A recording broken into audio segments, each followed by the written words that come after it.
Hi hello ಸ್ನೇಹಿತರೆ, ಎಲ್ಲರಿಗೂ ನಮಸ್ಕಾರ. ಈ ಒಂದು ವಿಡಿಯೋದಲ್ಲಿ SSP ಸ್ಕಾಲರ್ಶಿಪ್ಗೆ ಸಂಬಂಧಿಸಿದಂಥ ಒಂದು ಅಪ್ಡೇಟ್ ಇರುತ್ತೆ. 2025ರ SSP ವಿದ್ಯಾರ್ಥಿ ವೇತನವು ಸ್ಟಾರ್ಟ್ ಆಗಿದೆ ಸ್ನೇಹಿತರೆ. ಅರ್ಜಿ ಸಲ್ಲಿಕೆ ಹಾಗೂ ದಾಖಲಾತಿಗಳ ಸಂಪೂರ್ಣ ಮಾಹಿತಿಯನ್ನು ಈ ಒಂದು ವಿಡಿಯೋದಲ್ಲಿ ನೋಡೋಣ ಸ್ನೇಹಿತರೆ. ನೋಡೋದಕ್ಕಿಂತ ಮುಂಚೆ ಇನ್ನೂ ಯಾರು ನಮ್ಮ ಚಾನಲ್ನ ಸಬ್ಸ್ಕ್ರೈಬ್ ಮಾಡಲ್ಲ, ದಯವಿಟ್ಟು ನಮ್ಮ ಚಾನಲ್ನ ಸಬ್ಸ್ಕ್ರೈಬ್ ಮಾಡಿ, ಪಕ್ಕದಲ್ಲಿರ್ತಕ್ಕಂಥ ಬೆಲ್ ಐಕನ್ ಕೂಡ ಒತ್ತಿ ಅಂತ ಹೇಳ್ತಾ ಈ ಒಂದು ವಿಡಿಯೋನ ಶುರು ಮಾಡೋಣ. SSP ಸ್ಕಾಲರ್ಶಿಪ್ 2025 ಯಾರ್ಯಾರು ಯಾವ ವಿದ್ಯಾರ್ಥಿಗಳು ಏನಪ್ಪ ಅಂತಂದ್ರೆ ಅರ್ಜಿ ಸಲ್ಲಿಸಬಹುದು ಅಂತೇಳಿ ಈ ಒಂದು ವಿಡಿಯೋದಲ್ಲಿ ನೋಡೋ ಸ್ನೇಹಿತರೆ. ರಾಜ್ಯ ಸರ್ಕಾರ ಈಗ ಹೊರಡಿಸಿರ್ತಕ್ಕಂಥ SSP ಸ್ಕಾಲರ್ಶಿಪ್ 2020 ಅರ್ಜಿ ಪ್ರಕ್ರಿಯೆ ಪ್ರಾರಂಭವಾಗಿದೆ.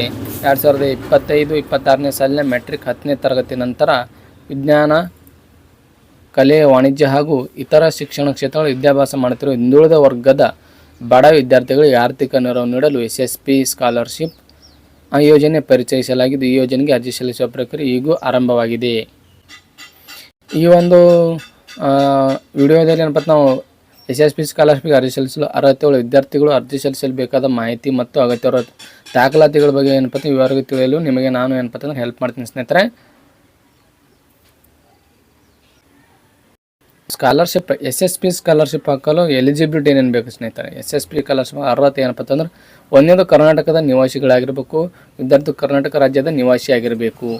ಆದಾಯ ಎಷ್ಟಿರಬೇಕು ಈ ಒಂದು ಸ್ಕಾಲರ್ಶಿಪ್ ಹಾಕಲಿಕ್ಕೆ, ಪೋಷಕರ ಆದಾಯ ಎಷ್ಟಿರಬೇಕು, ಅರ್ಜಿ ಸಲ್ಲಿಸುವ ವಿದ್ಯಾರ್ಥಿಯ ಪೋಷಕರ ವಾರ್ಷಿಕ ಆದಾಯ 1.70 ಲಕ್ಷಕ್ಕಿಂತ ಕಡಿಮೆ ಇರಬೇಕು.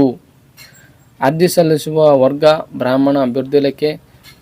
ಈ ಒಂದು ವರ್ಗದಲ್ಲಿರ್ತಕ್ಕಂಥ 10ನೇ ತರಗತಿ ನಂತರದ ವಿದ್ಯಾರ್ಥಿಗಳು ಅರ್ಜಿ ಸಲ್ಲಿಸಲು ಅರ್ಹರಾಗಿರುತ್ತಾರೆ. ಪೋಸ್ಟ್ ಮ್ಯಾಟ್ರಿಕ್ ವಿದ್ಯಾರ್ಥಿಗಳು. ಪೋಸ್ಟ್ ಮ್ಯಾಟ್ರಿಕ್ ಅಂದರೆ SSLC ನಂತರ ಸ್ನೇಹಿತರೆ.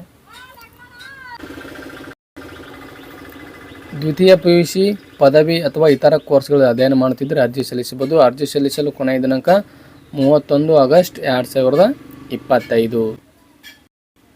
ಇನ್ನು ಅರ್ಜಿ ಸಲ್ಲಿಸಲು ಬೇಕಾಗಿರ್ತಕ್ಕಂಥ ದಾಖಲಾತಿಗಳು ಯಾವ್ಯಾವು? ವಿದ್ಯಾರ್ಥಿಯ ಆಧಾರ್ ಕಾರ್ಡ್, ಪೋಷಕರ ಆಧಾರ್ ಕಾರ್ಡ್, ಪೋಷಕರ ಆದಾಯ ಪ್ರಮಾಣ ಪತ್ರ, ವಿದ್ಯಾರ್ಥಿಯ ಆದಾಯ ಮತ್ತು ಜಾತಿ ಪ್ರಮಾಣ ಪತ್ರ, ವಿದ್ಯಾರ್ಥಿಯ ಜಾತಿ ಪ್ರಮಾಣ ಪತ್ರ, ಕಾಲೇಜು ಪ್ರವೇಶ ಪ್ರಮಾಣ ಪತ್ರ, ಮಾರ್ಕ್ಸ್ ಕಾರ್ಡ್, 10ನೇ ತರಗತಿ ಅಥವಾ STS ನಂಬರ್ ಇದ್ದರೂ ಕೂಡ ನಡೆಯುತ್ತೆ. STS ನಂಬರ್, ಕಾಲೇಜು ಅರ್ಜಿ ಶುಲ್ಕ, ನೀವು ಕಾಲೇಜಲ್ಲಿ ಫೀ ಕಟ್ಟಿರ್ತಕ್ಕಂಥ ಒಂದು ಫೀ ರೆಸಿಪ್ಟ್ ಅದು ಕೂಡ ಬೇಕು. ಇನ್ನು ಮೊಬೈಲ್ ಸಂಖ್ಯೆ ಕೂಡ ಬೇಕು, ಯಾಕಂದರೆ ಆಧಾರ್ ಕಾರ್ಡ್ಗೆ ಯಾವ ನಂಬರ್ ಲಿಂಕ್ ಇದೆ ಆ ಒಂದು ಮೊಬೈಲ್ ಹಾಗೂ ನಿಮ್ಮ ಒಂದು ಮೊಬೈಲ್ ನಂಬರ್ ಇದ್ದರೂ ಕೂಡ ನಡೆಯುತ್ತೆ. ಅದು 2ನೇ ಆಪ್ಷನ್. ಫಸ್ಟ್ ಆಪ್ಷನ್ ಮೊಬೈಲ್ ನಂಬರ್ಗೆ ಲಿಂಕ್ ಇರತಕ್ಕಂಥ ಆಧಾರ್ ಕಾರ್ಡ್ ಕಡ್ಡಾಯವಾಗಿ ಬೇಕೇ ಬೇಕು. ಆಮೇಲೆ ಆಪ್ಷನಲ್ಲಿ ನಿಮ್ಮ ಮೊಬೈಲ್ ನಂಬರ್ ಕೂಡ ಹಾಕಬಹುದು. ಇನ್ನು ಇತರೆ ಅಗತ್ಯ ದಾಖಲೆ Gmail ID. ಮತ್ತು ಇತ್ತೀಚಿನ ನೀವು PUC, ದ್ವಿತೀಯ PUC ಅಥವಾ ಪ್ರಥಮ PUC ಇದ್ದರೆ ಆ ಒಂದು ಕಾಲೇಜಿನಲ್ಲಿ ಕೊಟ್ಟಿರ್ತಕ್ಕಂಥ ನೋಂದಣಿ ಸಂಖ್ಯೆ ಬೇಕಾಗಿರುತ್ತೆ. ಡಿಗ್ರಿಯಲ್ಲಿದ್ದರೆ ಡಿಗ್ರಿಯಲ್ಲಿರ್ತಕ್ಕಂಥ ನೋಂದಣಿ ಸಂಖ್ಯೆ ಬೇಕಾಗಿರುತ್ತೆ. ಇನ್ನು ಅರ್ಜಿ ಸಲ್ಲಿಸುವ ಪ್ರಕ್ರಿಯೆ ಅಂತೂ ನಿಮಗೆ ಮೊದಲೇ ಗೊತ್ತಿರುತ್ತೆ. ಆನ್ಲೈನ್ ಮೂಲಕ ಅರ್ಜಿ ಸಲ್ಲಿಸಲಾಗ್ತಿದೆ. ಮೊದಲು ವಿದ್ಯಾರ್ಥಿ ವೇತನವನ್ನು ಆಫ್ಲೈನ್ ಮೂಲಕ ಸಲ್ಲಿಸ್ತಿದ್ರು. ಅದು 2010ಕ್ಕಿಂತ ಮುಂಚೆ ಇರ್ಬೋದು ಸ್ನೇಹಿತರೆ. ಆದರೆ 2000 ಯಾವಾಗ ಆನ್ಲೈನ್ ಯುಗ ಬಂತು ಆವಾಗ ಆನ್ಲೈನಲ್ಲೇ ಅರ್ಜಿಯನ್ನು ಸಲ್ಲಿಸ್ತಿದ್ದಾರೆ. ಇದು SSP.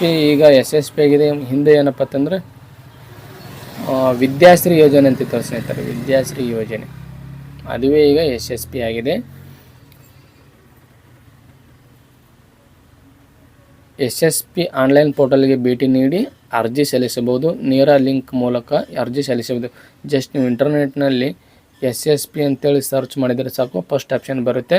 ಅದರಲ್ಲಿ ಪೋಸ್ಟ್ ಮ್ಯಾಟ್ರಿಕ್, ಪ್ರೀ ಮ್ಯಾಟ್ರಿಕ್ ಯಾವುದಂತೇಳಿ ನೋಡಿ ಪೋಸ್ಟ್ ಮ್ಯಾಟ್ರಿಕ್ ಆಯ್ಕೆ ಮಾಡಿಕೊಂಡು ನೀವು ಸ್ಕಾಲರ್ಶಿಪ್ಪನ್ನು ಹಾಕ್ಬೋದು. ಪ್ರೀ ಮ್ಯಾಟ್ರಿಕಲ್ಲಿ ಓನ್ಲಿ PWD ವಿದ್ಯಾರ್ಥಿಗಳಿಗೆ ಬಿಟ್ಟಿದ್ದಾರೆ ಸ್ನೇಹಿತರೆ. PWD ಅಂದರೆ ಫಿಸಿಕಲಿ ಹ್ಯಾಂಡಿಕ್ಯಾಪ್ಡ್ ಸ್ನೇಹಿತರೆ. ಅಂಥ ವಿದ್ಯಾರ್ಥಿಗಳಿಗೆ ಒಂದು ಪ್ರೀ ಮ್ಯಾಟ್ರಿಕ್ ಸ್ಕಾಲರ್ಶಿಪ್ ಬಿಟ್ಟಿದ್ದಾರೆ. ನಿಮ್ಮ ಹತ್ತಿರದ ಯಾವುದೇ ಆನ್ಲೈನ್ ಸೆಂಟ್ರಲ್ಲಿ ಕೂಡ ನೀವು ಅರ್ಜಿಯನ್ನು ಸಲ್ಲಿಸಬಹುದು. ಅರ್ಜಿಯನ್ನು ಸಲ್ಲಿಸುವಾಗ ನಮ್ಮ ಮೊದಲೇ ಏನಪ್ಪ ಅಂತಂದ್ರೆ KYC ಅಂತೇಳಿ ಇರುತ್ತೆ ಸ್ನೇಹಿತರೆ. ಅದರಲ್ಲಿ 5ನೇ ಅಥವಾ 6ನೇ ಆಪ್ಷನ್ಸ್ KYC ಅಂತೇಳಿ ಇರುತ್ತೆ. KYCನಲ್ಲಿ ನಿಮ್ಮ ಒಂದು ಆಧಾರ್ ಕಾರ್ಡ್ ನಂಬರ್ ಹೊಡೆದು ಆಧಾರ್ ಕಾರ್ಡ್ ನಂಬರ್ಗೆ ಯಾವ ನಂಬರ್ ಲಿಂಕ್ ಇದೆ ಆ ಒಂದು ಮೊಬೈಲ್ ನಂಬರ್ಗೆ OTP ಬರುತ್ತೆ. ಅದ ನಂತರ ನಿಮ್ಮ ಒಂದು ಭಾವಚಿತ್ರ ಬರುತ್ತೆ. ಉಳಿಸಿ ಅಂತ ಅಥವಾ ಸೇವ್ ಮಾಡಿದರೆ ನಿಮ್ಮ ಒಂದು KYC ಆಗೋಗುತ್ತೆ. ಒಂದು 4 ಸ್ಟೆಪ್ ಇರುತ್ತೆ ಸ್ನೇಹಿತರೆ. ಆ 4 ಸ್ಟೆಪ್ನ ಕ್ಲಿಯರ್ ಮಾಡಿದರೆ ನಿಮ್ಮ ಒಂದು ಸ್ಕಾಲರ್ಶಿಪ್ ಬರುತ್ತೆ. ಫಸ್ಟ್ ಸ್ಟೆಪ್ಪಲ್ಲಿ ನಿಮ್ಮ SSLC ಮಾರ್ಕ್ಸ್ ಕಾರ್ಡು ಡೀಟೇಲ್ಸು ಮತ್ತು STS ನಂಬರ್ ಅಂತಿರುತ್ತೆ ಅದು ಬರುತ್ತೆ, ಮತ್ತು ಅಡ್ರೆಸ್ ಕೂಡ ಏನಪ್ಪ ಅಂತಂದ್ರೆ ಫಸ್ಟ್ ಆಪ್ಷನಲ್ಲಿ ಬರುತ್ತೆ. ಇನ್ನು ಎರಡನೇದಲ್ಲಿ ನಿಮ್ಮ ಯಾವುದು ಈಗ ಯಾವ ಒಂದು ಕ್ಯಾಟಗರಿಯಲ್ಲಿ ಸ್ಟಡಿ ಮಾಡ್ತಿರ್ತಾರೋ PUC ಅಥವಾ ಡಿಗ್ರಿ ಆ ಒಂದು ಡೀಟೇಲ್ಸನ್ನು ಎದರಲ್ಲಿ ತುಂಬಬೇಕಪ್ಪ ಅಂತಂದ್ರೆ ಎರಡನೇ ಒಂದು ಇದರಲ್ಲಿ ತುಂಬಬೇಕು. ಇನ್ನು ಮೂರನೇ ಆಪ್ಷನಲ್ಲಿ ಹಾಸ್ಟೆಲ್ಗೆ ಸಂಬಂಧಿಸಿದ ಮಾಹಿತಿ. ನೀವು ಹಾಸ್ಟೆಲರ್ ಇದ್ದೀರೋ ಇಲ್ವೋ ಅಥವಾ ಡೇ ಸ್ಕಾಲರ್ ಅಂತೇಳಿ ಆಪ್ಷನ್ ಕೇಳುತ್ತೆ. Yes or no. ಹಾಸ್ಟೆಲ್ ಇದ್ದರೆ ನೋ ಅಂತ ಹಾಕಬೇಕು, ಡೇ ಸ್ಕಾಲರ್ ಇದ್ದರೆ ಎಸ್ ಅಂತೇಳಿ ಹಾಕಬೇಕು. ಅದು ಕೂಡ ಗೊತ್ತಿರಬೇಕು. ಇನ್ನು 4ನೇದು ಪ್ರಿವ್ಯೂ ಆ್ಯಂಡ್ ಸಬ್ಮಿಟ್ ಅಂತಿರುತ್ತೆ. ಅದರಲ್ಲಿ ಏನಿಲ್ಲ, ಜಸ್ಟ್ ಒಂದು ಕ್ಲಿಕ್ ಮಾಡಿ ಸಬ್ಮಿಟ್ ಮಾಡಿದರೆ ನಿಮ್ಮ ಒಂದು ಅಪ್ಲಿಕೇಶನ್ ಸಕ್ಸಸ್ಫುಲಿ ಸಬ್ಮಿಟೆಡ್ ಅಂತ ಬರುತ್ತೆ. ಇನ್ನೊಂದು ಪ್ರಿಂಟ್ ಎಕ್ನಾಲಜ್ಮೆಂಟ್ ಅಂತೇಳಿ ಬರುತ್ತೆ. ಅದು ಕೂಡ ಅದು ಮೇಲ್ಗಡೆನೇ ಇರುತ್ತೆ ಆಪ್ಷನ್. ಅದರ ಮೇಲೆ ಹೊಡೆದರೆ ನಿಮ್ಮದು ಎಕ್ನಾಲಜ್ಮೆಂಟನ್ನು ಪ್ರಿಂಟನ್ನು ತೆಗೆದುಕೊಳ್ಬೋದು. ಆನ್ಲೈನಲ್ಲಿ ಈ ರೀತಿಯಾಗಿರ್ತಕ್ಕಂಥ ಒಂದು ಇದು ಬರ್ತದೆ ಸ್ನೇಹಿತರೆ, SSP. ನೋಡಿ ಸ್ನೇಹಿತರೆ, ಈ ರೀತಿಯಾಗಿ ನೆಟ್ನಲ್ಲಿ ಸರ್ಚ್ ಮಾಡಿದಾಗ SSP ಸ್ಕಾಲರ್ಶಿಪ್ ಅಂತೇಳಿ ಸರ್ಚ್ ಮಾಡಿದಾಗ ಈ ಥರ ಮೊದಲನೇ ಆಪ್ಷನ್ ಇರುತ್ತೆ. ಅದನ್ನು ನಾವು ಕ್ಲಿಕ್ ಮಾಡ್ಕೊಳ್ಬೇಕು. ಆಮೇಲೆ ಇಲ್ಲಿ ಹೊಸ ಖಾತೆಯನ್ನು ಸೃಜಿಸಿ ಅಂದ್ರೆ ನಾವು ಇನ್ನೂ ಏನಪ್ಪ ಅಂತಂದ್ರೆ ಹಾಕೇ ಇಲ್ಲ, 10ನೇ ಮುಗಿದ್ರೂ ಕೂಡ ಏನಪ್ಪ ಅಂತ ನಾವು ಸ್ಕಾಲರ್ಶಿಪ್ ಹಾಕೇ ಇಲ್ಲ ಅಂದರೆ ಹೊಸ ಖಾತೆಯನ್ನು ಸೃಜಿಸಬೇಕು. ಇಲ್ಲಿ ನಿಮ್ಮ ಒಂದು ಆಧಾರ್ ಕಾರ್ಡ್ ಡೀಟೇಲ್ಸನ್ನು ಎಂಟ್ರಿ ಮಾಡಿ ಮತ್ತು ಮೊಬೈಲ್ ನಂಬರ್ Gmail ID 2 ಹಾಕಿ ಪಾಸ್ವರ್ಡನ್ನು ಸೆಟ್ ಮಾಡಿಕೊಂಡು ಆಮೇಲೆ ಇದರಲ್ಲಿ ಲಾಗಿನ್ ಮಾಡ್ಕೊಳ್ಬೇಕು ಸ್ನೇಹಿತರೆ. ಲಾಗಿನ್ ಮಾಡಿ ಆ ಒಂದು ಪ್ರೊಸೀಜರ್ ಹೇಳಿದ್ನಲ್ಲ ಅದು ಏನಪ್ಪ ಅಂತಂದ್ರೆ ಇಲ್ಲಿ login user ID SSP ID ಅಂತ ಬರುತ್ತೆ. ಇಲ್ಲಿ ಪಾಸ್ವರ್ಡು ಮತ್ತು ಕ್ಯಾಪ್ಚಾ ಹಾಕಿ ಲಾಗಿನ್ ಕೊಡಬೇಕು ಸ್ನೇಹಿತರೆ. ಲಾಗಿನ್ ಮಾಡಿದರೆ ಮುಗೀತು, ನಿಮ್ಮ ಒಂದು ಸ್ಕಾಲರ್ಶಿಪ್ ಬರುತ್ತೆ. ಅದರಲ್ಲಿ ಸ್ಟೇಟಸ್ ಕೂಡ ಚೆಕ್ ಮಾಡ್ಕೊಳ್ಬೋದು ಸ್ನೇಹಿತರೆ. ನಮ್ಮ ಒಂದು ವಿದ್ಯಾರ್ಥಿ ವೇತನ ಸ್ಯಾಂಕ್ಷನ್ ಆಗಿದ್ದಿಲ್ಲೋ ಇಲ್ಲೋ ಅಂತೇಳಿ ಈ ಒಂದು SSP ಪೋರ್ಟಲ್ನಲ್ಲಿ ಲಾಗಿನ್ ಮಾಡಿ ನೋಡ್ಕೊಳ್ಬೋದು.